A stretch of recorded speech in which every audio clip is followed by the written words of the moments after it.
I just built my ultimate silent gaming keyboard with the Mode 65.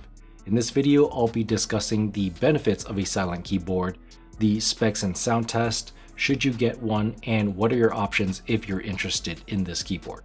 Alright, let's dive in.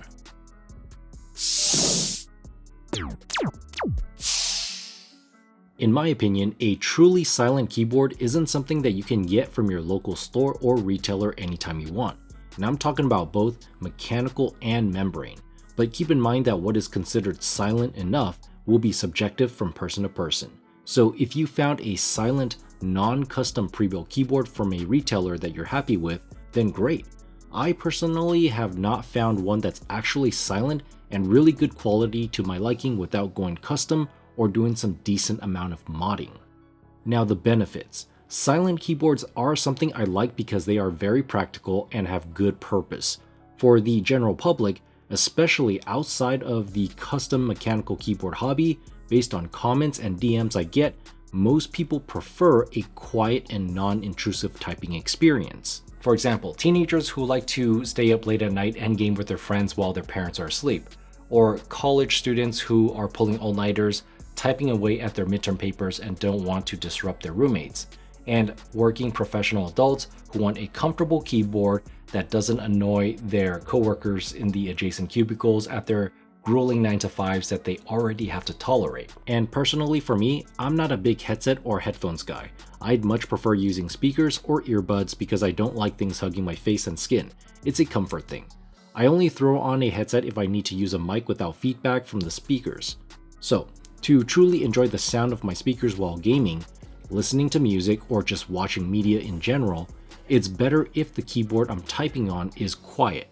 Everyone will have different lifestyles, and what other peripherals you use on your desktop, how you use them will all factor into your device preferences. Before we jump into the short sound test and specs, I also have to thank Stupidfish for sending over some spacebar foam to further mute the spacebar in my build. The spacebar foam doesn't always make a difference because it will depend on what the rest of your build is. If you guys are interested, I'll link his website down below. I'm personally using it because my goal is to make this keyboard as quiet as I possibly can, so anything helps. Let's have a listen.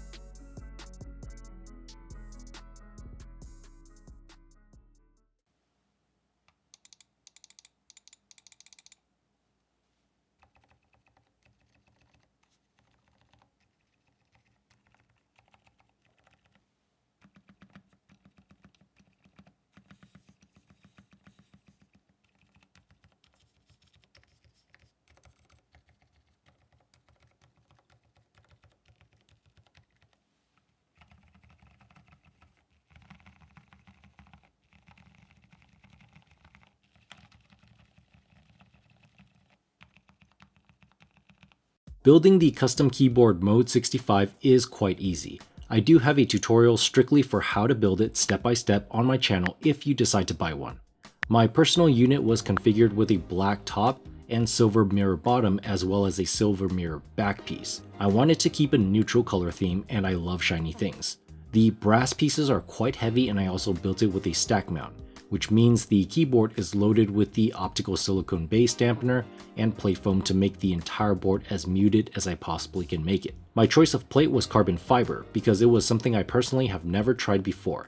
However, since this build is using a silent set of switches, the plate material doesn't really matter when it comes to sound since the goal is not to hear anything. The feel also doesn't matter in the Mode 65 while using the stack mount specifically because it is quite compacted in there, so there's really no room for flex at all, even for softer plates like palm and even half plates. The switches are the Sakurios silent linear switches with 62-gram springs from Zeal PC and manufactured by Gateron. They are quite pricey at about $1 per switch, and you can certainly find much cheaper options. The Sakurios also don't perform any better than more affordable silent switches such as the Alpacas or Gateron Black Inks. I do also have them looped with Krytox 205 Grade 0 and TX filmed for a more tighter housing fit. Reasons why I bought a set of these were because I wanted first-hand experience out of curiosity and to get more comparison data with other silent switches. Stabilizers, I went with Gateron inks, which are a first time for me since I normally go with Durox or C3s. Long story short, they are just as good and I can't tell the difference. They are lubed with BDZ grease on the wires and Krytox 205 grade 0 on the housing inserts. BDZ is something I've been trying out recently since I wasn't really happy with the usual 205 grade 0 since it is lighter and requires occasional refilling. I have found BDZ grease to do a better job at taking out the rattling due to its higher viscosity. As for the keycaps, I'm going with the Light Mode set, which was a collab between Mode Design and Infinikey.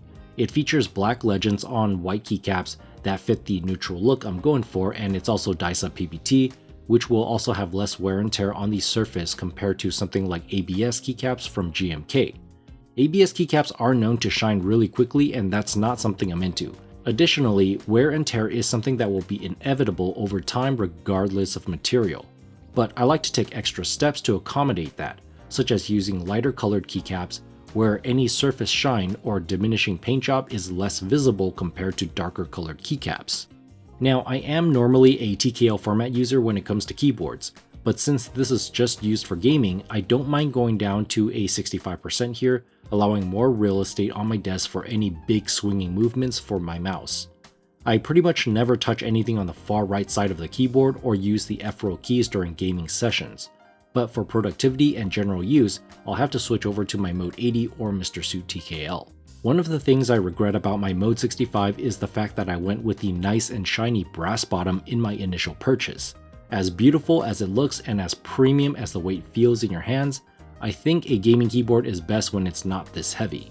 I know that some people like to make micro adjustments with their keyboard during gaming sessions, and a heavy board like this makes it a bit more difficult. So the lighter aluminum is something I should have gotten instead.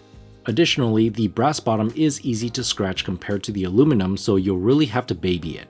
On top of that, the shiny brass grabs fingerprints really easily, and that's something you'll have to be okay with if you're handling it or picking it up very often. Fortunately, because it's on the bottom, it's not going to be visible during normal use, so you really only have to clean it if you're just trying to show it off.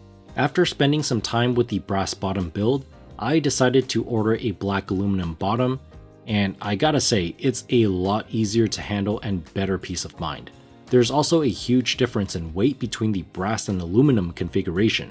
We're looking at 2134 grams with the brass bottom versus 1264 grams with the aluminum bottom. In fact, I have found that the brass bottom by itself weighs more than the entire keyboard fully assembled with the aluminum build. Now, if you're interested in purchasing a Mode 65 keyboard for yourself, I'll link the website down below as well as some silent switch options you can buy if you'd like to build something similar to what I have here. The nice thing with Mode Design is that their keyboards have a ton of options for configuration in terms of color and materials. That's the beauty of going custom. Not only that, but the quality you feel and see in your hands is not something I can really explain to you until you actually hold one to fully understand. Mode Design also has a really fast fulfillment with their products in comparison to what is considered normal wait time in the custom keyboard hobby. They are doing an absolute fantastic job. Now, as a disclaimer, since the topic is about a gaming keyboard, I want to be extra clear that going into custom keyboards is not going to make you a better gamer or improve your ranked games and KDA. That's not why you go into custom keyboards. It is the experience of using one while building a technological art piece that sits beautifully on your desk and also caters to each user's preferences that may not be satisfied with pre-built options. Alright, a couple questions before we wrap up. Number 1, are silent keyboards something that you're looking for and why? Number 2, how much of your keyboard are you actually using for gaming? Comment down below. Alright, that's it for now. Thank you so much for watching. Thumbs and subs if you want to see more keyboard content from me here. And as always, I'll catch you next time.